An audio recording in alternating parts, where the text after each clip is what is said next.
The walls crumble, but my blade stays steady. Stein strides into the clearing, robes snapping in the wind. Opposite him, a hunched elder spins false tales of noble blood. Stein narrows his eyes, scoffs, and vows to unmask the fraud. Their clash draws nearby villagers, whispering about the strange mage. His meager magic soon sparks the next dispute. Stein lifts his staff. Only star flickers from his fingertips. He cannot summon fire or wind. His power remains celestial. Still, he shouts, proclaiming himself a great mage to anyone nearby. The crowd erupts. Some scoff, others are dazzled by his swagger. His brag spreads like wildfire, stoking egos and expectations. His quick-tempered flair will soon test everyone. Stein steps toward Haerayong, extending a contract scroll bearing the Bell-Done seal. He offers fresh mercenary training in exchange for service. Haerayong hesitates, glancing at the crowd, then signs, sealing her fate. This pact binds her future to the mercenary corps, intertwining her destiny with the looming political game. A towering noble, Lord Kongjun, strides forward, sneering at the crowd. He mocks the notion that a lowborn could rival aristocratic might, warning the kid will shatter against the wall of stars. He proclaims magic useless without noble blood. His taunts aim to crush her spirit and uphold the hierarchy. A lowborn polishing forever still barely reaches. While lingering with Stein, Katie signs contracts with the Bell-Done Corps. She trains young recruits, demonstrating star magic. Haerayong watches Katie guide a rookie wielding star spells in battle. She absorbs each lesson, sharpening combat sense and mana control. Learning from Katie accelerates Haerayong's magical growth. Next, she tests her new knowledge in a tavern. In a bustling tavern, a Bell-Done mercenary warns Haerayong. Greed will choke progress. His blunt counsel exposes the danger of chasing wealth over skill. Haerayong absorbs the warning, realizing ambition must be tempered. The lesson cautions against reckless pursuits. She must now practice mana restraint. Haerayong nods, vowing to heed the counsel. A seasoned mercenary outlines the hierarchy. Nobles guard privileges fiercely, especially magic, he declares. Innate power is a noble blessing, not a common right. He adds, only rare commoners reach star-level strength. Haerayong absorbs the truth, seeing odds stacked against her reforms. This realization fuels her resolve to bridge aristocracy and the oppressed. Soon she'll wield this knowledge to challenge the noble monopoly on star magic. Lee Haerayong notes most star-level users are commoners devoted to study. She identifies her recent spell as auditory hallucination. A noble wielding such rare power underscores why her influence threatens the aristocracy. She wonders how this advantage will shift her standing among mercenaries. She soon discovers a higher-level star spell. The team debates forging a path with Duplane, hoping the job will open future links for better gear and supplies. They press for details, demanding clarity on Duplane's wants. Securing Duplane's favor could guarantee long-term backing. They decide to scout the monster site next. A member outlines the assignment: subdue a few monsters on the Grand Duke's outskirts. He assumes nobles keep promises, making the job straightforward. Low risk, quick profit. Securing a mage's aid becomes the next hurdle. Another mercenary points out the scarcity of mages in their ranks. He urges a swift search to meet Duplane's demand. Without magical firepower, the contract fails. The hunt for a suitable mage begins. The Bell-Done mercenaries reach the border of the Grand Duchy of Duplane. A dispatch officer unfurls a map on a wooden table, pointing to a goblin-infested valley. Haerayong and the squad listen as he outlines the contract. Subdue goblins, protect the Duke's farms, and return with proof. The order drives the team toward the perilous frontier. The next scene shows them marching toward the goblin hideout. The mercenaries trek a dirt road bordered by dense woods, maintaining tight formation, weapons ready, eyes scanning. A scout spots fresh goblin tracks, signaling a change in direction. The party camps near a creek, drinks, sharpens blades. Their leader audits supplies before advancing. Haeryeong leans in, asking, "So how was the request?" The mercenaries shrug, saying the job was simple. Few goblins, quick fight. They note the noble's first impression seemed poor, questioning the noble's claimed wealth. This reveals the squad suspects the nobles are bluffing. A mercenary admits the nobles lied, sparking further suspicion. A mercenary confesses. They claimed they had money, but all three were lying. Haeryeong asks, "Really?" The squad murmurs, confirming the deception. This revelation shows nobles intentionally misled the mercenaries about wealth, undermining trust. It sets the stage for Haeryeong to challenge noble authority. Lord Kongjun hears the rumors and begins plotting his response. The clerk leans forward, eyes narrowing, and asks the mercenaries if they will accept the task. The group exchanges glances, weighing risk against the pitiful pay. One mutters a hesitant maybe. Another clenches fists, ready to bargain. This decision will lock them into a low-pay contract or force better terms. Will you do it?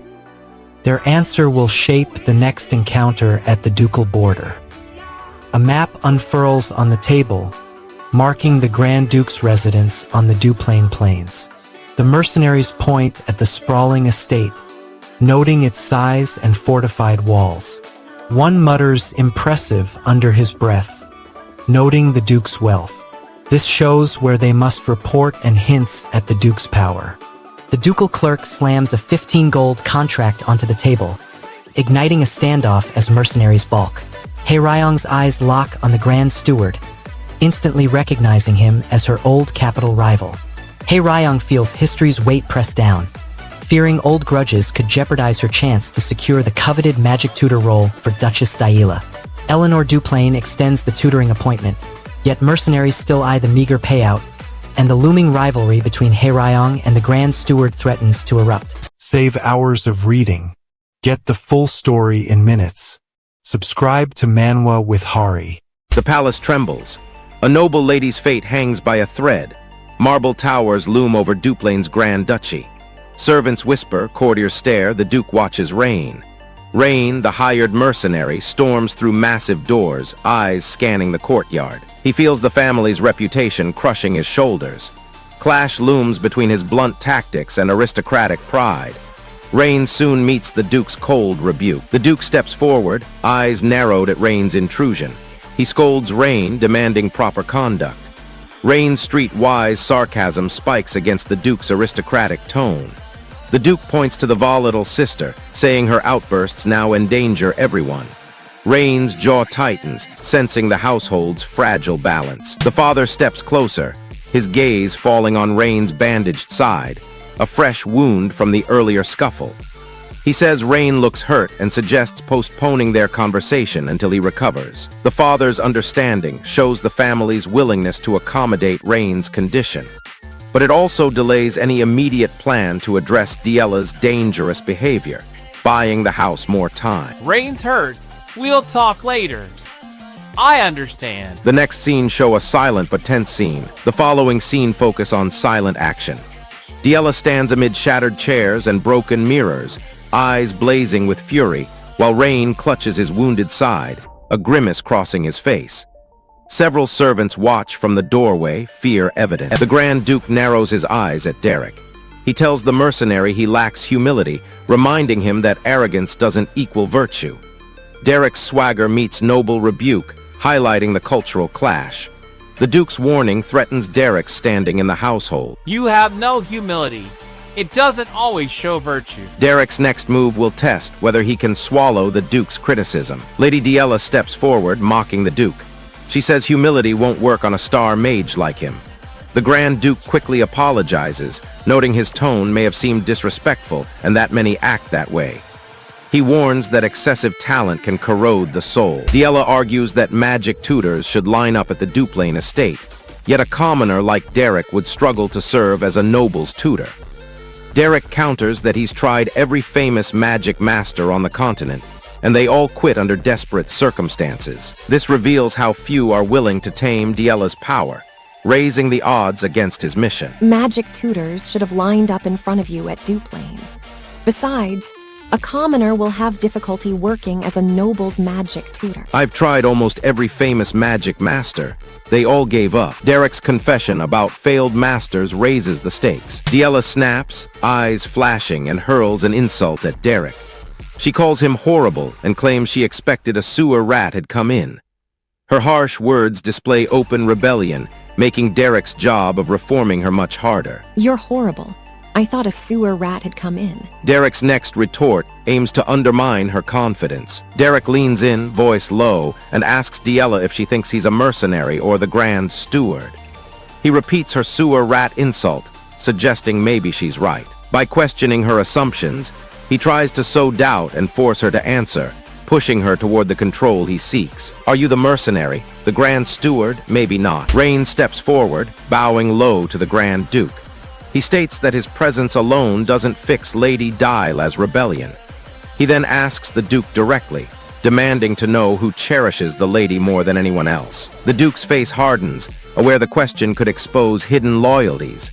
Servants watch, fearing the answer will shift power within the Duplain house. I'm here, yet Lady Diela's issue stays unsolved. Who loves her most? Diella's glare sharpens, hinting at a secret rivalry. The Grand Duke turns his gaze away, shoulders tense. Diella clenches fists, eyes burning, while Derek tightens his grip on the soaked cloth. Marble reflects their strained posture. Derek snatches the soaked cloth, squeezes the cold water onto Diela's face, and with a chilling command forces her to kneel before the marble throne, shattering the fragile power balance. The echo of his voice reverberates through the hall, sealing the moment. Diela's pride crumbles as humiliation sears her skin, while Derek's smug smile fuels his resolve, leaving her desperate to reclaim dignity. The Grand Duke watches in silence, his gaze a cold promise of betrayal if she fails. The Grand Duke averts his eyes. The soaked cloth glistens with hidden ink, and a whispered threat lingers, promising retaliation that could topple both mercenary and lady if Diella fails to act. The tension tightens, sealing a fragile alliance on a knife edge. Thousands of us are reading this together. Subscribe to Manwa with Hari and join the discussion. The throne splinters. A lady's scream tears the night. Fear becomes his teaching tool. Kindness dies before a single strike. Flashback 3 years. The academy courtyard hums with restless youths. A cold tutor stands beside a lone student bearing the rune F13. The mark belongs to the defiant noble heir. Bao. Bao scoffs at all commands. The tutor's eyes linger on that stubborn spark. He plots a lesson that will push Bao beyond every limit. The tutor prowls the shadowed library, whispering to the stone walls. How do I break a student who shuns kindness? He asks himself. Lady Diella collapses, pain etched across her face. Valerian drops to her side, shouting, Lady Diella, are you all right? A noble nearby erupts, fury blazing. What do you think you're doing? How dare you strike the young lady? The Grand Duke will punish you, he snarls, fearing the Duke's wrath. The courtyard buzzes with fear, the tutor's iron grip tightening. Lady Diella, are you all right? What do you think you're doing? Grand Duke will punish. The tutor lifts his chin, voice echoing across the courtyard. His grace has granted me full authority over Miss Diela's education, he proclaims, palms spread wide. He permits me any method I choose. The tutor gestures toward a sealed door, urging, come in. Inside, dust hangs heavy, furniture untouched, a relic of Diela's former chambers. He points out the room's abandonment since Diela's departure, a reminder of her lingering status. The setting whispers of power once held, hinting at the danger she still carries. Come in. This room Diella used when she stayed in the main house. The tutor now pulls out Diela's sketchbook to reminisce. The tutor flips open Diela's sketchbook, landing on a half-finished portrait. Diella gasps, eyes widening, letting out a high-pitched wah dash as magic surges around her. The sudden sound startles everyone. Valerian's barrier flickers, then holds, shielding Diella from the blast. The tutor watches, his plan unraveling as Daila's fear fuels the magic. This moment proves Daila still reacts violently to power, risking exposure. Valerian now prepares a final move that could seal Daila's fate. The tutor lunges at the student, voice high with disbelief. What? You? Haeyun rolls her eyes, muttering, Ugh, Haeyun channels her hidden bloodline, unleashing a blazing 2-star fireball that sears the stone floor. The tutor staggers back, stunned disbelief etched across his face. She stakes her claim to power, gaining freedom from oppression but risking exile as the noble families watch her defy the law and the tutor's wrath looms. The Grand Duke's messenger brandishes a sealed decree, granting the tutor absolute control over 6 noble houses, leaving Haeyun's newfound power dangling over an impending war of retaliation. This channel isn't for casual viewers. It's for the ones who actually care about the story. Subscribe to Manwa with Hari. The shattered throne echoes behind her, but her oath burns brighter. Diela bursts through the untouched forest, every heartbeat a drum against the looming darkness. Ancient oaks blur as she darts, lungs burning, eyes snapping to the looming silhouette that stalks her. Branches crack under frantic steps. The hunter's shadow stretches, never quite reaching. Muscles scream, yet fear fuels a surge of raw speed. A hidden agenda whispered by Prabat coils in the tightening woods. Diela slams to a stop beside a moss-clad stone. The hunter steps forward, a gaunt figure in a tattered coat, a sneer curling his lips. He watches her chest heave, then chuckles, eyes alight with cruel delight. The hunter snarls, "Why are you so obsessed with?" He pauses, eyes flicking to the rune's glow. "If you strip this great bloodline from me, what do I have left?" His confession reveals twisted devotion to the lineage, hinting at deeper plots. Diela realizes the chase protects more than her life. It shields her house from power-hungry schemers. Why are you so obsessed with? Then what would have left? A tall figure emerges from behind a tree, bowing slightly. He introduces himself as Prabat, Diela's mentor, and smiles. "Good work, Lady Diela. Please pardon my rudeness," he says, eyes on the rune's glow. He explains that what Diela sees is not true magic but mana manifesting. He gestures to the air, illustrating the flow of energy. Diela listens, eyes widening. She realizes her power comes from nature, not scholarly spells. Prabat continues, describing how mana fuels all spellcraft, warning that misuse can burn the caster. Diela nods, absorbing the lesson. The forest quiets as the mana steadies. Good work, Lady Diela. Please pardon my rudeness. It's not true magic, just mana manifesting. The forest glows with emerald light as mana streams around Bella's outstretched palms. Prabat watches the currents swirl, noting how raw energy responds to her touch. Leaves quiver, a faint hum fills the clearing. This visual confirms Bella can draw mana directly from nature, a key step toward mastering the wild school. A looming shadow watches, hinting at the threat to her bloodline. Bella sprints through the dense forest, branches snapping under her feet. Her breath comes in ragged bursts. She stumbles over a gnarled root, nearly falling, then steadies herself. Panic spikes as the distant footsteps of her pursuer grow louder. She clutches her side, feeling fatigue settle into her muscle. A senior scholar gasps. She manifested mana? As the news spreads through the clearing, the scholar urges Bella to return later, fearing the unsafe experiment could draw the hunter back. Bella sighs, then agrees, promising to come back in the afternoon for a proper lesson. The scholar notes the urgency, reminding everyone that the manor's finances depend on mastering mana without scandal. Bella's retreat buys time, but leaves the hunter's threat unresolved. Come back in the afternoon. The hunter circles back, unaware of Bella's temporary withdrawal. Prabat scolds Bella as she approaches the training hall, his voice sharp. He mutters that she finally shows up, then sighs with disapproval. Bella tears through the forest, daringly channeling raw mana for the first time.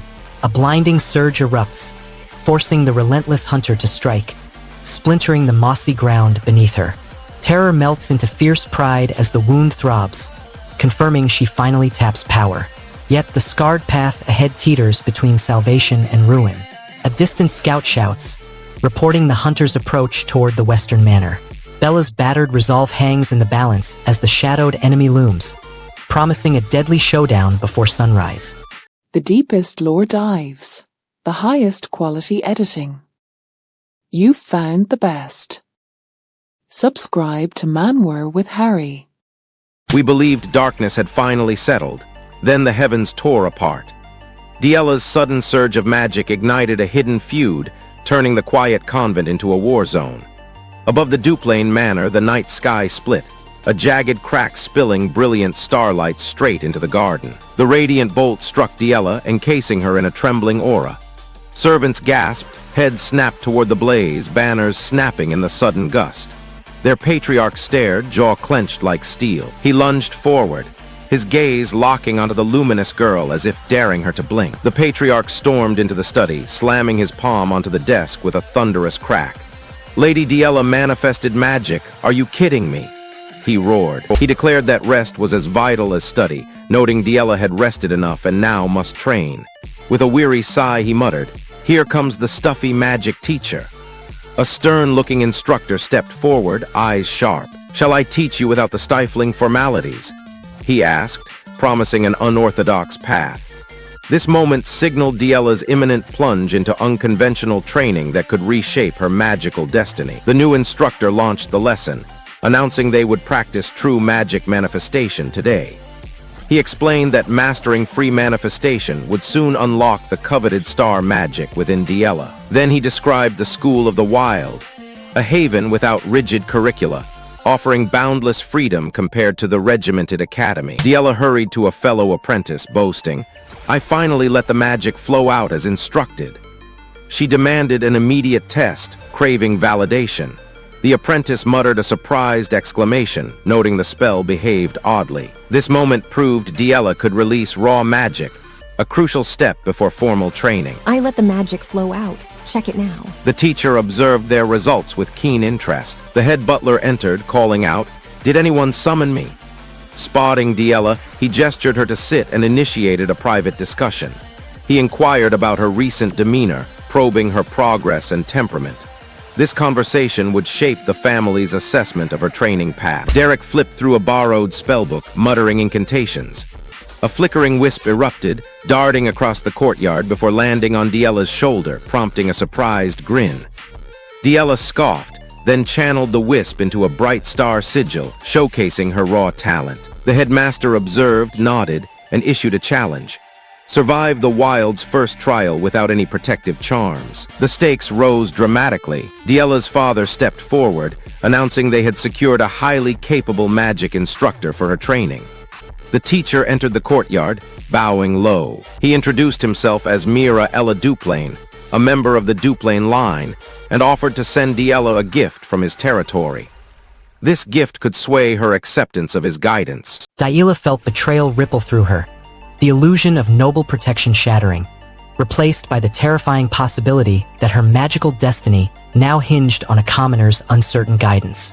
The house now teeters on a fragile edge, nobles questioning the legitimacy of her mentor, while Derek's desperate ploys hover, threatening to unravel the fragile alliance.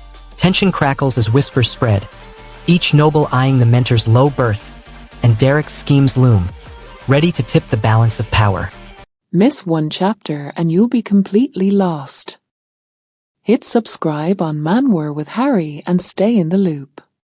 The citadel crumbled, flames licking the sky. A banner snapped in the wind, bearing the kingdom's crest. Miri Ella Dable Duplain stepped forward, eyes locked on the newcomer. "I've heard a lot about you," she said, voice sharp. The room fell silent as the commoner teacher entered. This meeting ignites the test, a low-born guiding noble blood. I've heard a lot about you. Derek now feels the Duplain family's scrutiny. Miri bows, extending a gloved hand. "I'll send a gift from my lands," she declares, eyes never leaving the tutor. A servant whispers that they've secured a skilled mage for their youngest, yet the mage is a commoner. Miri repeats her resolve, declaring she appointed a commoner despite noble expectations. Even pure-blood teachers have failed, she argues, so a former mercenary is no greater a risk. She challenges skeptics, demanding trust in Derek's ability. The stance could sway the council to grant him a chance, or deepen the rift. Miri Ella, as you know, I appoint a commoner. How could you take a mercenary for this? Their debate drives the family toward an official duel. The Duplain family argues, Finding a competent mage is rare. They stress that Derek's recommendation came from a distant line, yet they insist a strict standard must be met before a commoner can instruct royalty. Dark clouds erupt above the courtyard. Heavy rain lashes stone and fabric alike. Servants scramble for shelter, but the nobles remain rooted, unwilling to retreat. The duel circle slicks with water, breath fogs in the cold air. The weather forces the duel to continue under harsher conditions, testing each participant's resolve. Someone soon questions the wisdom of a magic spar in the storm. A shocked voice cries, "What are you thinking? A magic spar in the storm?" The speaker points at Valerian, accusing him of reckless ambition. A softer, firm voice asks, "Do you truly believe Diella has changed? Have you forgotten her past?" Accusations fly, tension spikes. In the courtyard, a stone slab bears cryptic characters. Chinese letter, Chinese letter, Chinese letter, Chinese letter, Chinese letter, Chinese letter, Chinese letter, Chinese letter, Chinese letter, Chinese letter, Chinese letter, Chinese letter, Chinese letter, Chinese letter. The symbols glow faintly, pulsing with latent energy. Derek runs his fingertips over the glyphs, brow furrowing. He mutters an incantation. The glyphs shift, unveiling a hidden diagram of CNE star magic. Miri watches, fear and curiosity mingling. The diagram hints at a spell that can manifest without formal schooling. The family realizes the stakes have risen. Mastering this magic could secure their future or expose dangerous secrets. The glyphs shift, showing a hidden diagram. The secret of CNE star magic now threatens to surface. Derek strides into the Duplain Manor courtyard, staff in hand, eyes fixed on the house. Miri watches from the balcony, arms crossed. Miri cuts through the argument, voice icy. Diella didn't come here as a simple younger sister to be taught, she declares. She is a liability that could ruin the Duplain reputation. She warns that any failure will bring disgrace to the house. Derek feels pressure mount, realizing the duel could become a test of his teaching or a punishment for Diella. Miri's threat forces everyone to choose between compliance and rebellion. The next spell may decide who controls the family's future. Miri ignites a deadly duel, forcing Diella to endure a marrow-piercing dark spell as Derek demands payment and Diella declares he alone will shape her destiny. Diella risks shattering her noble pride, Derek risks surrendering his freedom, and Miri risks the Duplain name as the courtyard watches the fragile balance of power teeter. Miri's final warning brands Diella a liability that could ruin the Duplain reputation, leaving Derek poised on the edge of a decision that could shatter every alliance. They walked right into his hands. Subscribe to Manwa with Harry to see the trap close. When the citadel erupted, her hidden motive shattered the silence. A herald strides onto the marble dais of the Ebelstein-Kelbram salon, voice booming. He reads the duel's rulebook. The moment General Pell Am's protective circle ignites, that side immediately loses. He describes the circle as a rare wrist-bound artifact that flickers at the brink of lethal harm, instantly erasing the foe's spell. The crowd leans in, noting the bizarre win condition. The two mages lock eyes, realizing that restraint outweighs raw might. Every step now becomes a chess move, avoidance turning into a weapon. Murmurs ripple through the gallery. One misstep could hand victory to the opponent. The arena crackles, promising a clash of skill, wit, and nerves. The timer hits 0. The star mage unleashes a concentrated bolt of star energy straight at the protective circle. The circle erupts in a blinding flash, then cracks under the strain. The platform shatters, sending shards scattering. Diella is thrown backward, landing hard on the floor, bruised but conscious. The star mage is propelled forward, his staff splintered. The audience gasps as debris rains down. The circle's overload forces both combatants into vulnerable positions, deciding who can survive. The aftermath shows who finally breaches the circle's protection. Diella scrambles to her feet, bloodied yet alive. The star mage lies unconscious amid broken stones. The protective circle collapses, leaving a glowing crater. Diella reels from the previous strike, clutching her side. She looks at the glowing circle, then at the scar on her arm. "Where did the circle go?" she shouts, voice trembling. The circle flickers, then steadies, still surrounding her. She questions why the magic should have activated after a clear hit. Her eyes scan the arena, searching for a flaw. The audience watches her confusion spread. General Pell Alms watches silently, noting the anomaly. A malfunctioning circle could render the duel illegal and endanger both combatants. Where did the circle go? The judges will soon decide if the duel can continue. Diella lets out a harsh sigh, then mutters ugh. General Pell Alms raises his voice, declaring his willingness to cooperate with the unfolding drama. He says he will play along with the unexpected turn, maintaining the protective circle despite its waning power. His statement steadies the arena's officials, buying time for the duel to continue under strict supervision. The participants brace for the next clash, knowing the circle may soon collapse if damage spikes. The duel's resolution now depends on who can strike first before the magic fails. Fine, I'll play along. The next blow promises to decide whether Diella or her opponent survives the fragile protection. This is the moment everything changes. Diella slams her staff onto the platform, the echo booming through the marble hall. She points a trembling finger at Derek, shouting, "You scum!" The accusation ricochets off the walls. General Pell Alms steps forward, his voice firm as he declares he will cooperate, keeping the protective circle alive despite its trembling edge. The circle flickers ominously, its light wavering on the brink of collapse. She feels the sting of betrayal cut deeper than any wound, realizing her calm facade cracks. Trust in Derek evaporates, and her reputation teeters on collapse as allies whisper doubts about her judgment. Now the arena's failing shield flickers, Derek's silence hangs heavy, and the noble crowd watches, waiting to see whether the accused mastermind will strike back or watch the entire duel implode into chaos. Serious Manhwa fans don't scroll past. They subscribe to Manhwa with Hari and stay ahead. The citadel crumbled, yet the key still glowed in my palm. Mana surged and she slammed my feet, shattering my chant. Diella balanced on the floating platform, brush poised like a sword. The young master shouted, demanding she halt the duel. He insisted no rule had been broken and urged the crowd to watch a little longer. His eyes never left the battlefield, hoping Diella would prove her worth. The platform shivered with every clash. "What are you doing, honey? Stop the fight now. No rules were broken. Keep watching a bit longer." Diella tightened her grip on the brush, prepared to unleash her art. Diella raised her magical brush, sweeping it through the sky. Dark clouds rolled in, unleashing a sudden downpour onto the platform. Water hammered the icy spears, melting them into rising steam. The wooden planks swelled, creaking under the fighters' weight.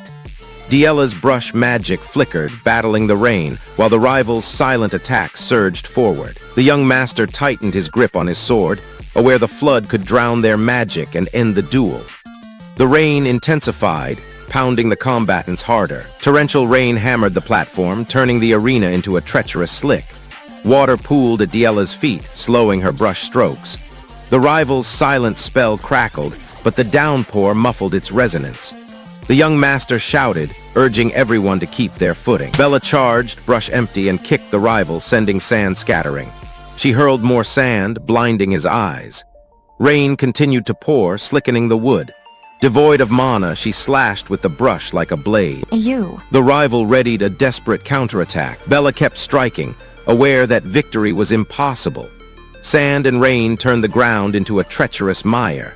Her brother's voice cut through the storm, reminding her why they fought. "All right, Diella, this duel was a fight to prove your own worth." Bella felt the weight of his words as the platform trembled. The young master stepped forward, gripping his sword tighter. The chill of ice spears cut the air as Diella unleashed her brush.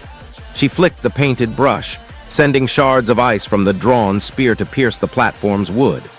The ice spears embedded, cracking the floor further and scattering splinters. Her star brush magic proved deadly, threatening to collapse the arena entirely. This mattered because the duel could end in a fall, deciding who truly survived. The falling platform forced both combatants into a desperate free fall. Diella lifted her brush, eyes blazing, declaring she would stay ahead despite the rival's tricks. She cited her star magic, a risky level that could shatter the platform. The rival snarled, vowing to strike first and claim victory. Diella plunged her brush into the glowing paint, then drew a spear-shaped aura that pulsed with raw energy. She unleashed crackling ice spears that ripped through the wooden platform, each shard threatening to shatter the battlefield. The young master shouted "honey," warning that Diella's star magic amplified the danger. The rival smirked, confirming that her brush art counted as real magic, raising the stakes of the collapsing arena. The arena's energy display flashed empty, cracks spidered across the deck, and both combatants teetered on a crumbling platform, their next move and survival hanging in a deadly balance. Giving you the best manhwa content is my job. Hitting that subscribe button is yours. Welcome to Manwa with Hari. The palace fell silent, yet my blade sang louder. A sudden summons erupts, birthing a shimmering barrier that tears reality apart. In a heartbeat, she loses everything. The chapter flashes a caption 1 year ago.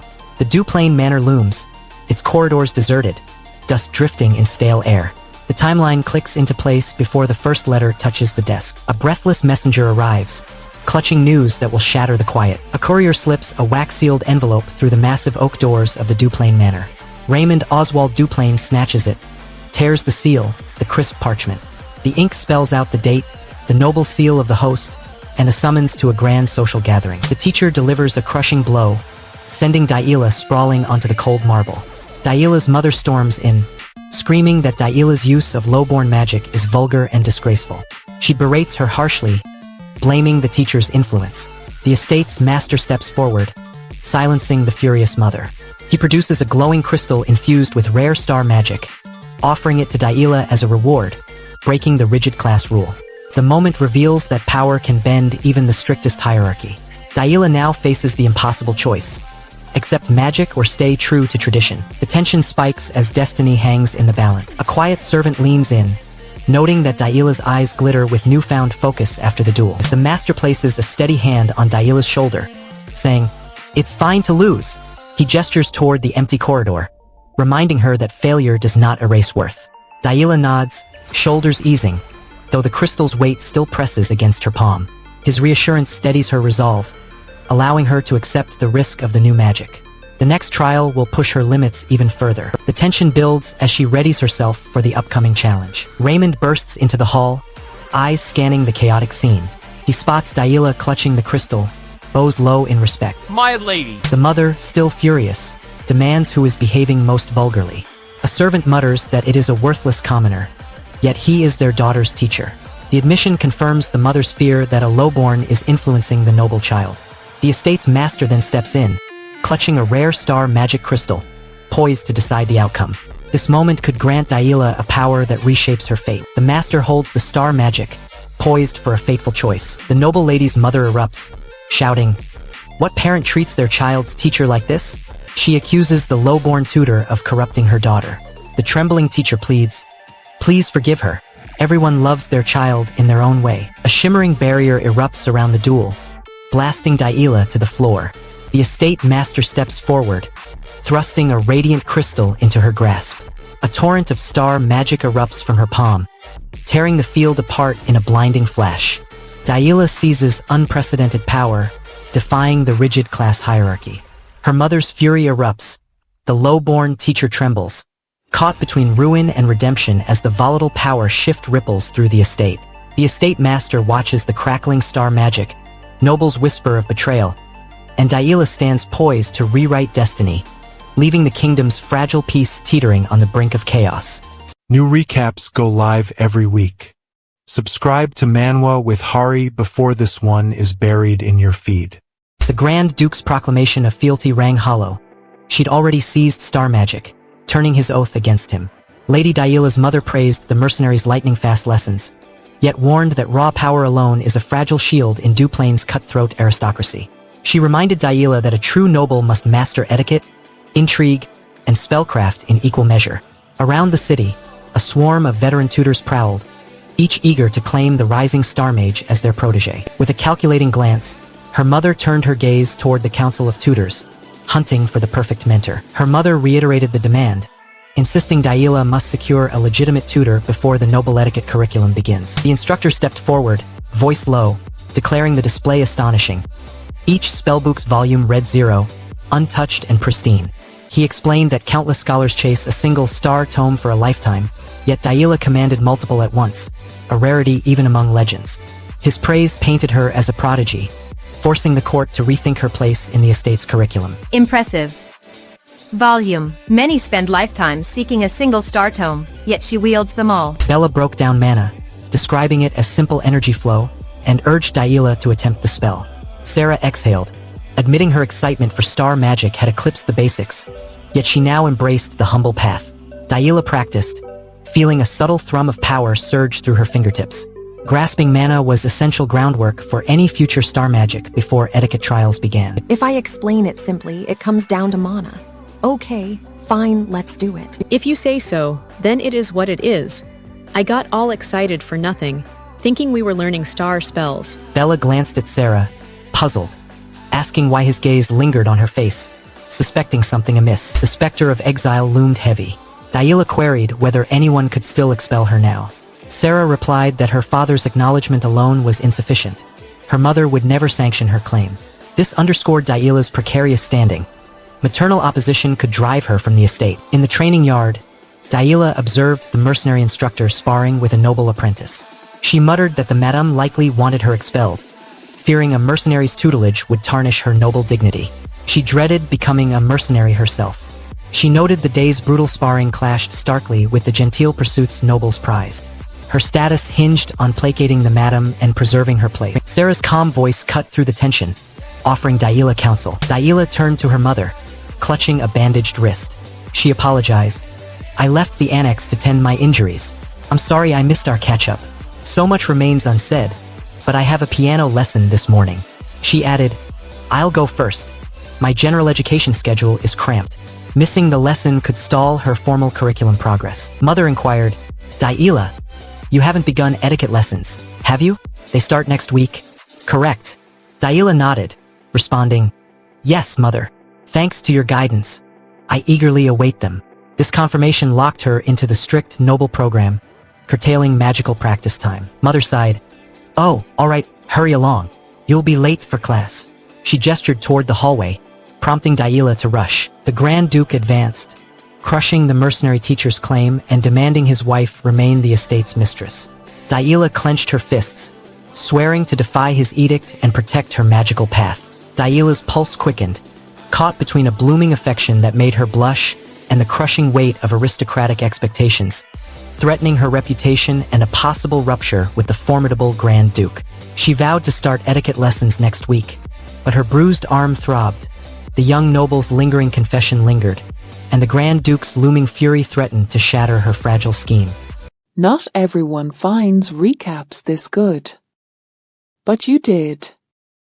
Protect that advantage. Subscribe to Manwa with Harry.